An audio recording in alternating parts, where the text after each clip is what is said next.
বিশ্ববিখ্যাত K-pop band BTS সামরিক বাহিনীতে থাকার কারণে দীর্ঘদিন ছিল সঙ্গীতের বাইরে। তবে এবার সামরিক বাহিনী থেকে অব্যাহতি পাওয়ার পর বিটিএস সদস্যরা এখন তাদের প্রত্যাবর্তনের জন্য কাজ করছেন। একই সঙ্গে মিউজিক্যাল ওয়ার্ল্ড ট্যুরেরও পরিকল্পনা করছেন বিটিএসরা। প্রয়াত পপ আইকন মাইকেল জ্যাকসনকে শ্রদ্ধাঞ্জলি জানানোর জন্য তৈরি অ্যালবামে থাকছে বিটিএস এর একটি গানও। দ্য আইরিশ সান অনুসারে কে-পপ বয় ব্যান্ডটি গ্রাউস লজ স্টুডিওর সাথে কোলাবোরেশন করে গানটি রেকর্ড করেছে।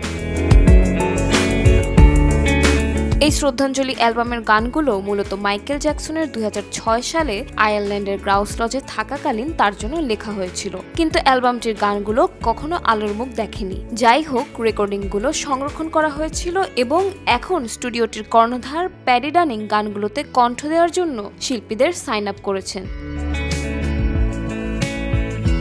তিনি বলেন, গত বছর থেকে এই কার্যক্রম শুরু হয়েছে এবং আমরা ইতিমধ্যেই গ্রাউস লজে কোরিয়ান বয় ব্যান্ড বিটিএসকে আমাদের সাথে নিয়ে এসেছি, যারা একটি গান রেকর্ড করেছে। আরও প্রায় 10টি গান রয়েছে, যার মধ্যে বিশেষভাবে উল্লেখযোগ্য হল আয়ারল্যান্ডে মাইকেলের সাথে কাজ করা প্রযোজক রডনি জার্কিন্স এবং র্যাপার নেফিউয়ের গান। উল্লেখ্য, অতীতে বিটিএস তারকারা প্রয়াত পপ আইকন মাইকেল জ্যাকসনের প্রতি তাদের বিশেষ অনুরাগের কথা প্রকাশ করেছেন। 2018 সালে জংকুক এবং জিমিন তাদের ফেস্ট উদযাপনের সময় জ্যাকসনের ব্ল্যাক আর হোয়াইট গানটি কভার করেছিলেন।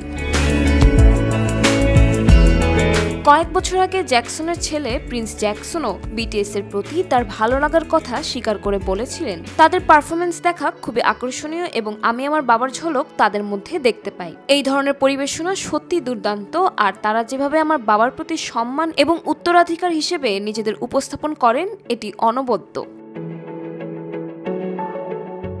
বর্তমানে বিটিএস সদস্যরা মার্কিন যুক্তরাষ্ট্রে রয়েছেন। তাদের কামব্যাক গানের জন্য কঠোর পরিশ্রম করছেন সেখানে। আগামী বছরের মার্চ মাসে তাদের প্রত্যাবর্তনের কথা রয়েছে।